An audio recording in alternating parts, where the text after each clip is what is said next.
It's a great pleasure and a privilege to be on stage here to talk to Lisa about this wonderful book, Close to the Bone. Um, it's been described in many places as a cancer memoir. I've seen this myself, and I think the first thing I'd like to say is that it is so much more than just a cancer memoir. As I was reading it, I felt like you've lived many lives, and in many ways, a lifetime's work has gone into this. It sort of ended up on the page, and as we've just heard, you've had a hugely successful career as a fashion model, as an actor in television, and I want to say now a writer, but actually you've been a writer for a very long time. But we'll come to that. I think just to get a flavor of the book, if you would kindly read. Start with reading a passage? Just a short passage. Yes, absolutely, absolutely. To let us know Thank what you. your reading voice is like. Thank you so much. And also, first of all, I want to thank everybody for being here. Obviously, this is my first time at the Bangalore Lit Fest, and I have to say, it's been extraordinary. I love the setting. I love the passion of all the bibliophiles and readers who have come out here. And it's a real privilege for me to be in conversation with an author that I greatly admire. It makes me just a little bit nervous. I'm glad that he actually did like the book. You never know.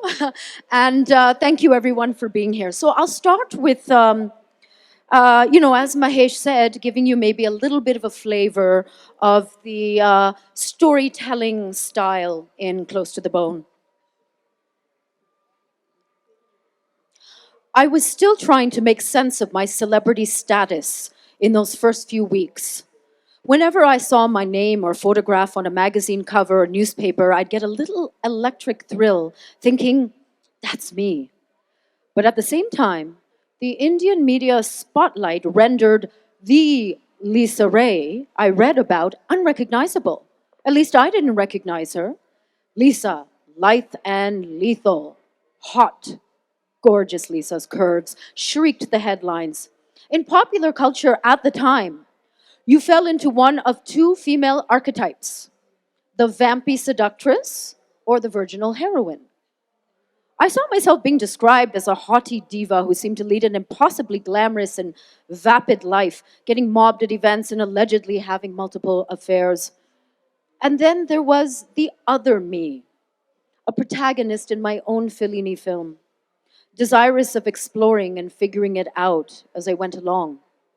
I was watching the drama of my own life unfold, playing my role and observing it at the same time.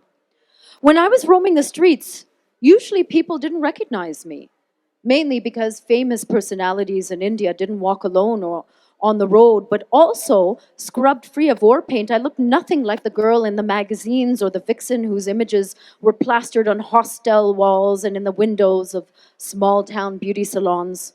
To this day, I must confess, I never really learned how to do my own makeup. I've been worked on by some of the best in the world and managed to pick up 0 beauty skills along the way. Then there was my hair, which was frizzy in the heat and I didn't bother grooming.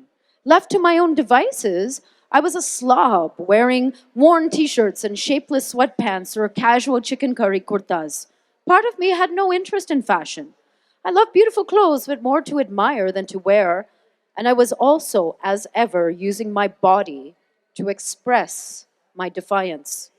A friend of mine, a male model, once said to me, "It's in your interest to look good, Lisa. Don't forget you're selling yourself. You're your own product." My throat constricted. I took pride in what I was doing, but I hadn't come to terms with the idea that I was a commodity. But more than that, the rigid standards women were expected to adhere to enveloped me like a translucent haze, clouding the looks of others. So all that they perceived in me was an illusion. I remember an afternoon with Chinwin Lee at his office in Worli. There was a group of us, and the bantering was fluid and free. I was naturally more comfortable around men not quite fitting in with many of the women I came across. In truth, I enjoyed intimidating them, women who measured themselves by their circle of friends and how well you married. I was disdainful of women who didn't work, who relied on husbands or fathers, kiddie party card players who drop the kids off to school in heels. The women my ads appealed to. It wasn't simply that I couldn't relate. I was uncomfortable and walled off from my femininity, except when called upon to use it for the camera like a fake accent cultivated by an actor. Back to the afternoon. We were all lounging on sofas and cushions strewn on the floor. The group of young creative mavericks of those days wore their hair long and their white cotton shirts untucked and slurped their tea. I envied the easy pride of these men. I began by saying, you know, it's all a big circle game, life, just like Joni sang. Do you believe that? Birth and death and, yes, yes, circles and curves. I don't know about circles, but I see curves, amazing curves, and a scenic view. Such scenic beauty like no one in India has ever seen. They all laughed. It was a flippant, foolish remark, but it singed. There was no refuge for me from this casual sexism, and it laid bare our differences. If I protested, I took myself too seriously. Or else one of the boys would explain to me in a tone reserved for the very young that given I posed for bold photographs, these remarks were to be taken in my stride. In fact, it was a compliment. Didn't women exist to be admired? And they were, after all, my friends. They were not out to demolish me, just patronize me, you know? Are they just joking, yeah? Chill, it was just a joke. Feeling little stabs of anger, I started playing with my hair, wrapping its length around my index finger and chewing aggressively on the ends when an impulse transformed the moment. My fingers moved rapidly, braiding the entire length of my hair. By the time another photographer began his recital, I was standing in front of Chin, who had been smoking quietly. Take this. I handed him a pair of scissors from his desk. Chin had a dogged way of laughing at everything. People think I'm weird because I like change. I pulled on the end of my braid so it was perpendicular from my head like the swinging bridge in Rishikesh. In that moment, I had become Indian.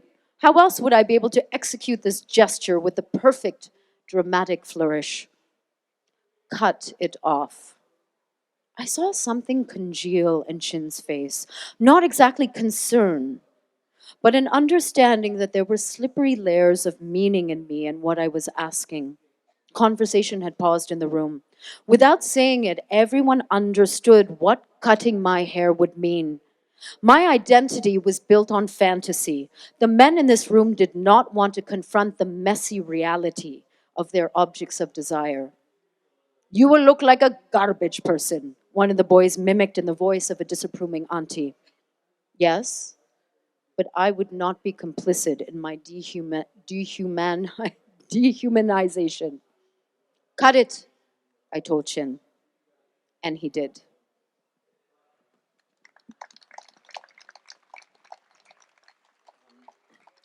So thank you for that.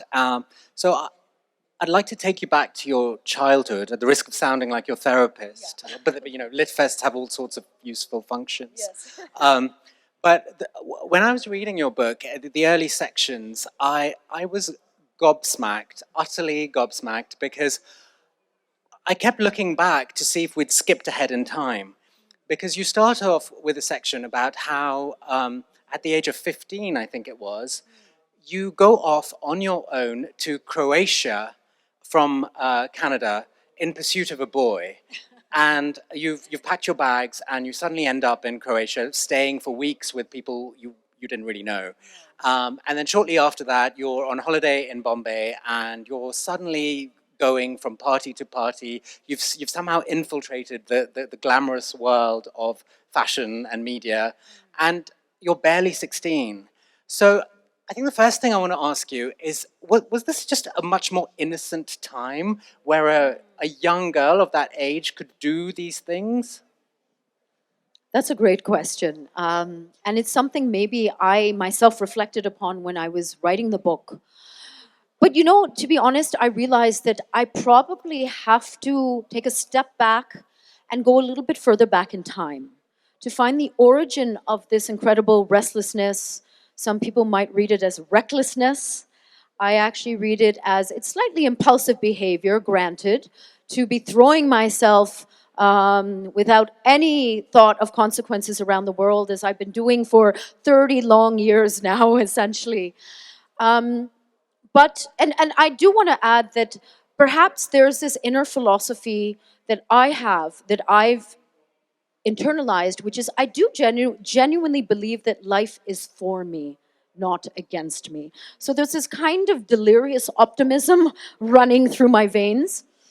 But I think that really this nomadic, this purposeful nomadic nature was planted in me by my parents. So I like to refer to them as lovers of leaving. And when I was growing up, I think as all of us do, I didn't necessarily see my parents through the lens of their own personal stories, the risks that they took, the desires that they had, the adventures that coursed through their own veins, and the call of the wild in the case of my parents. So essentially, my father's Bengali, and he was brought up in a fairly traditional Bengali family in North Calcutta, uh, fairly conservative. And my mother's Polish. And the fact of their meeting in the early 60s was already somewhat of a minor miracle. And we have to put it into context because, of course, the world has changed so much. It's a much more globalized world. There's a lot more possibility of multi faith and multiracial kind of relationships, although it's still not that common. And the world, in a weird way, seems to have veered off in a direction where, again, we are moving away from, this beautiful blending and fusion of people from different worlds. And as a product of that world, I think it's very disturbing. So I think that my parents, who really defied their traditions and their cultures at a time when it was not commonly done, my father's family, although eventually they accepted my mother, I wrote about an incident much later on, in fact, that happened just in the last few years, where we realized quite painfully on the passing of my dadima, on my grandmother's passing at 96, that my father was written out of the will because he married out of his good Bengali Brahmin upbringing. So I think my parents had this incredible rebellion, this kind of as I said, this impulse to defy and at least question the culture and the tradition that they were born into, and then create this interesting melange or this blend of, look, you come from a different world, I come from a different world, let's create something new and fresh. And so they ended up actually living in England first. And then my parents ended up moving to Canada when there was a gentleman called Enoch Powell. I think you probably know about him, or a lot of people from the UK would know about him, who made this very famous speech that the river will run with the blood of immigrants. And he was very anti-immigrant, which is ironic looking at the situation of Brexit and where the UK is today. And history has a way of, repeating itself and running in these circles. But my father actually elected to leave England, even though they were very successful at that time. So my parents sold everything, packed everything in 3 suitcases, and landed in Canada, which for them felt like a beautiful, innocent land where they could remake themselves. So my only defense in this, I think that my parents somewhere understood this call, this love of leaving and departures in me. And even though obviously they wanted to protect me, somewhere obviously I had this incredible freedom that I took for granted. Yeah. And there was obviously a deep level of trust. And a deep level of trust, and it was a different era. For sure, traveling in the 90s was radically different. I mean, I still remember we didn't have to go through, any sort of metal detectors, and it was a pleasure to travel in the 90s. But you mentioned your parents meeting, and some of the most moving passages in the book are about your mother, because there was an accident that occurred very early on in your life that you were all three involved in, and its outcome basically had a mark on you for the rest of your lives, all of you. And your relationship with your mother, it seems like it was a difficult one. There was push and pull across continents, and this seems to have been an underpinning theme right through your life. Yes, mother issues. This is a bit of a therapist chair now. It's turning out to be. Um, I think that often that happens when two people's personalities are very similar. And again, on reflection, and as I'm getting older, more experienced, and now I've become a mother myself, you know, it's that little cliche is happening. I find myself opening my mouth and my mother's words dropping out of my mouth. Sort of, you know, having like this slight kind of jhatka and saying, oh my God, I really have become my mother. Of course, we adored each other, and she influenced me in ways that I'm still unraveling, to be honest. Very, very strong personality. I like saying that in my house, I had a very different role models. You know, my father was the dreamer, and he was the literateur. He was the lover of books and cinema and things like that. And you know, often Sundays would be my father and I sitting side by side reading on the couch, and my mother was the doer. So we were the dreamers, she was the doer, and she would pass by holding a wrench, just shaking her head at, you know, I mean, if you were not in motion and using your hands, it was, you know, it was useless to her. It was something that she couldn't quite conceive of. So this definitely set a tension, because at the end of the day, I wanted validation from her. I wanted acceptance from her. And I realized that I had it all along, but But the accident changed everything. the accident changed our dynamic. So essentially, I was spotted when I was quite young on a family vacation in Mumbai. I call myself an accidental actress, and that's not just me being cute or facetious. It's a literal fact. So while I was on vacation with my parents at this tender age, and again, my parents were quite adventurous for themselves to take a year off and sort of go on this trip. Someone spotted me and said, "You should model," and I never thought about it. It was so inconceivable to me. I was this very shy, introverted girl. You know, my father's his PhD. It was just assumed that I was going to take out this well-worn path for us Ray families of, you know, either going into law or academics. But anyway, someone spotted me. But I have always had this curious questing spirit. So I said, okay, let me try it out. And I did. And this woman ended up meeting me, and her name is Maureen Wadia, and she's married to a gentleman who owns Bombay Dyeing. And so we took a series of photographs. And the funny thing, though, is that unexpectedly, when I was in front of the camera, when I was fully in makeup and hair and wearing these glamorous clothes and very, very awkward on heels, I've never learned how to walk in heels, and that's why I'm wearing sneaks today. Um, but you know, even though I was awkward and confused about what I was doing there, something happened. I actually managed to put on this persona or disappear into this persona. So when you're, I think, young and vulnerable and you don't understand yourself, it was very convenient for me to put on this mask, as I call it, and disappear into that and appear to be very empowered and confident. So I enjoyed that, but I thought it would just become this interesting anecdote. Went back to Canada, and I was supposed to begin university. And literally a week before I was supposed to begin, my family and I were involved in a very serious car accident. And, you know, it's affected me in ways that, again, I'm still unpacking and unraveling. I actually also, on a much deeper level, I actually feel that perhaps the seeds of my disease were perhaps planted back then. Because I do believe that there's certain aspects of disease that can be led back to emotional trauma that's not released from your body. And what ended up happening on the basis of that accident is, of course, actually, I should give you context. So on one side of the planet, this was happening and my life was being turned inside out and upside down.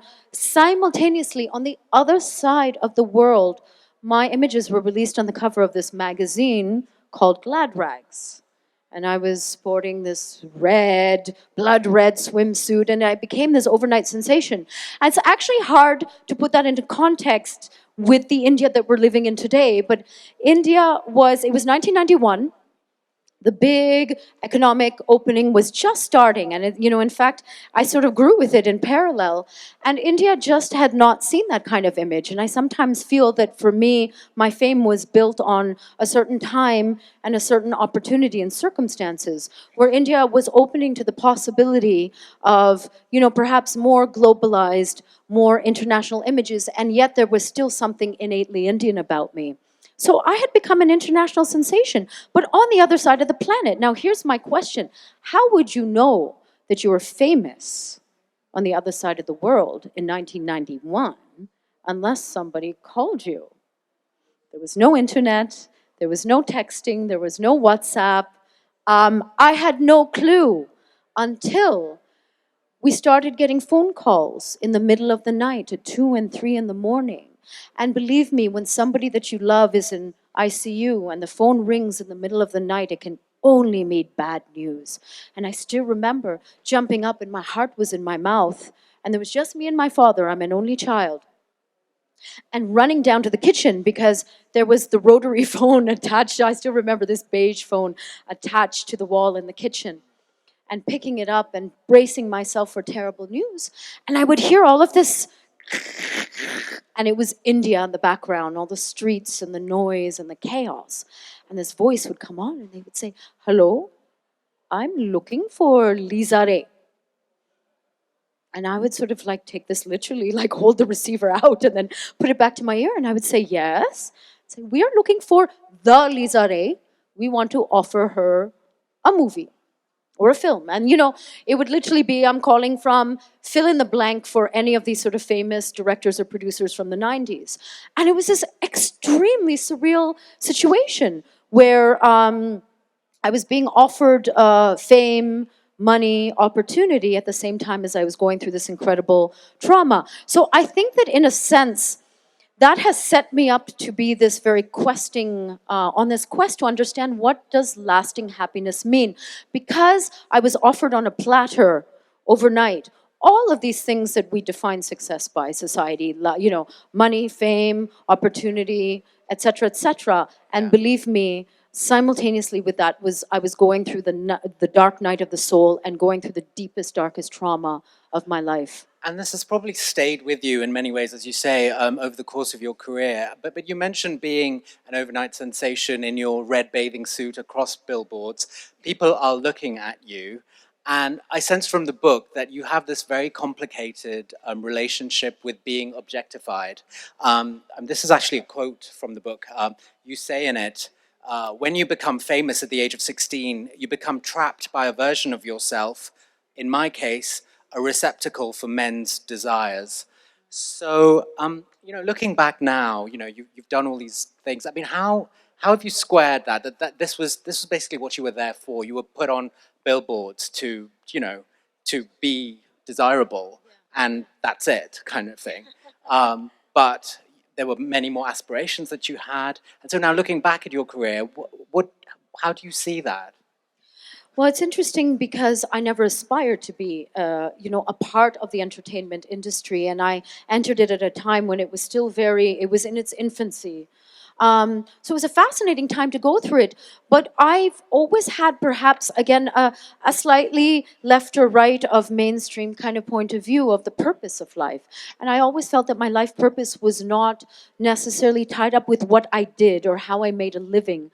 I tried to lead a very fulsome life outside of my career, my so-called career. And for a long time, I didn't also view it as a career. I sort of viewed it as something that was a temporary kind of a hobby, because modeling was not even considered a full-time career in the 90s, and certainly not a respectable career. So it took me a long time to reconcile myself to that. So there was a lot of acting out against it. There was a lot of almost, I reflected in my research, even for my book, I was going back over old interviews from the 90s, and I saw this young girl begging for validation, even in these ridiculous Stardust type interviews where they just wanted to talk about, like, so what do you think about Sunny Deol, and what's your next project, and how do you stay fit, and how do you oil your hair, and things like this. And I was just trying to say, no, but you know what? I went to this art exhibit, and I'm actually curating, and I actually did end up curating an art exhibit. And even then, I was writing and being published in these small, small ways. And it was funny because it was just brushed aside. But I think it's not just me, I think it's a lot of women who, especially in India, we've gone through this. There is this objectification that even if you've developed a voice, of course, today at 47, I'm very confident of who I am. I'm very, very comfortable in my skin, but I still get branded by this celebrity kind of a mask. It still overshadows a lot of what I do. And, even with Close to the Bone, it's been branded a celebrity memoir. And yes, I might be perceived as a celebrity, but I'm here to tell you that I'm a human being, that that's the best aspect of what I know how to do. I'm good at being a human being because I'm good at embracing my flaws. And I've tried to be really honest in this book. And that I think that really why people are connecting is it's because it's about celebrating the failures and the flaws that I've gone through. And that is where I believe all of our humanity begins. And I do have this one quick metaphor that I want to share. I came across this beautiful tradition in Japan called kintokusuroi, where they line broken ceramic with gold. And I think it makes such a beautiful metaphor for my life and where I am, where I truly believe that one is more beautiful for having been broken and for celebrating our cracks and our flaws.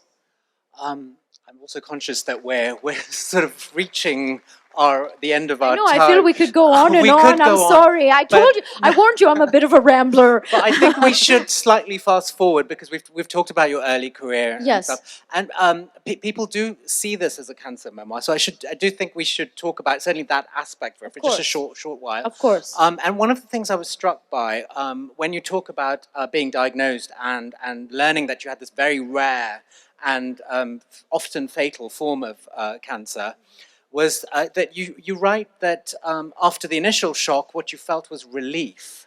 And I was quite struck by your choice of word, that relief was the thing you felt at that point. I wrote that and I stand by it. And I wrote it first when I was writing my blog called The Yellow Diaries, which really chronicled my cancer journey in that moment. And I'm glad I wrote it because perhaps today, if I was reflecting back, I might perceive the whole diagnosis differently. But I felt this incredible relief because, when you know deep down inside, in your bones, metaphorically and literally, when something is wrong, when your body is trying to communicate with you. I think that there is, there's this incredible mind, body, spirit connection that we're still exploring that perhaps can't be quantified, but it's there. I think even for writers, there's this gut, there's this magic that we live in, that we inhabit, where a lot of beautiful things and important things happen. And I think my body had been trying to communicate with me for a long time, and I've written about that in depth. And I had sort of brushed it aside because that was my habit. That was what I was even trained to do, even as an actor. You're not allowed to fully express your ills. You're not allowed to express your imperfections and when something is going wrong. And unfortunately, we do have this kind of tendency in our society to only concentrate on this perceived perfection. I call it the pathology of perfection because I do believe it's a form of disease.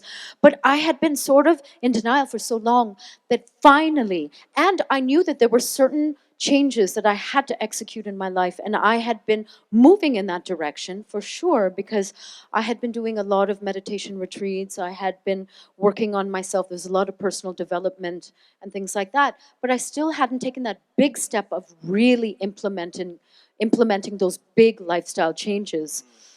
And because I was so damn stubborn and hard-headed, nothing less than a diagnosis of a pretty much fatal cancer was going to make me stop, make a full stop in my life, and actually implement these changes. And I think I had been waiting for this Deus Ex Machina to come in, swoop in, and it turned out to take the form of cancer. And I certainly don't wish this on anyone else. But for me, I knew that this was the reckoning that I had been waiting for. And inevitably, I also somehow knew it was not going to be the end of me. I knew it was not going to be an easy journey, but I knew that it was the first step towards true, lasting, and deep healing as well. I feel like we've barely scratched the surface, but I think we've run out of time. So, do we have time for a few questions? So we can take two questions. Yeah, I'm sorry, ladies and gentlemen, we have run out of time, but there's so much more in the book.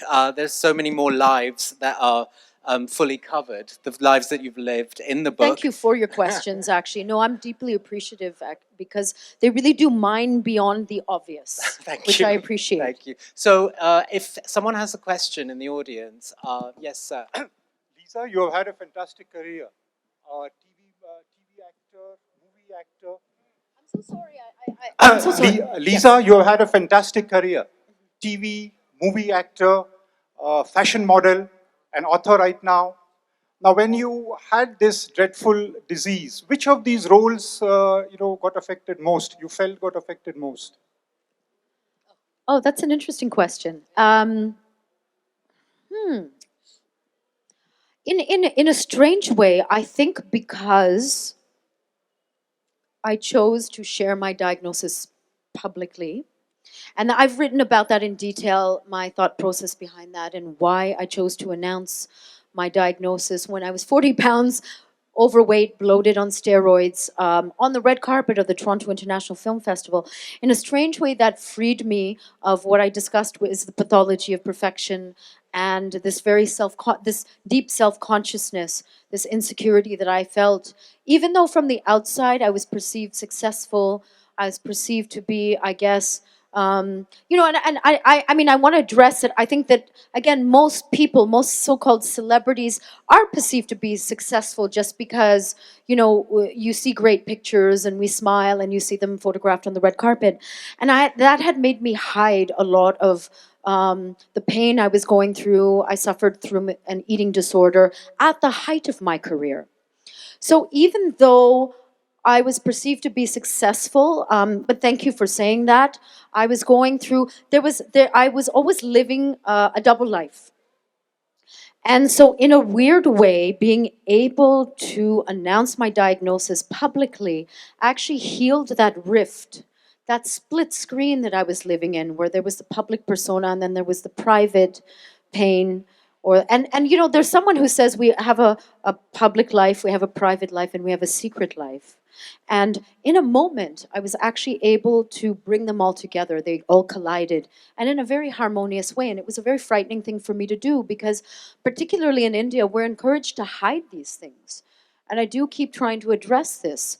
That there's this terrible taboo that I still don't completely understand, that a lot of people who are diagnosed with cancer in India, they're encouraged, just hide it, keep it a secret. And I was encouraged to do the same thing. But I kind of broke through, and in a weird way, I think that it was, I finally, after that, managed to live my professional life in alignment with my personal values, which was a struggle before that. So, in a weird way, that was a breakthrough, and I think that even my so-called professional life as an actor or a public person has benefited from that one moment of taking a chance and standing there and consenting to be vulnerable and truthful at the same time. Um, I, we have. I'm afraid we've completely run out of time. I'm sorry about that. No more time for I'm last sorry that I ramble on so much, but again, it's such a privilege to be here and to discuss this. So there's much more in the book. Thank you all very much for being here this evening, and thank you, Lisa, for sharing your story with us. Thank you so much.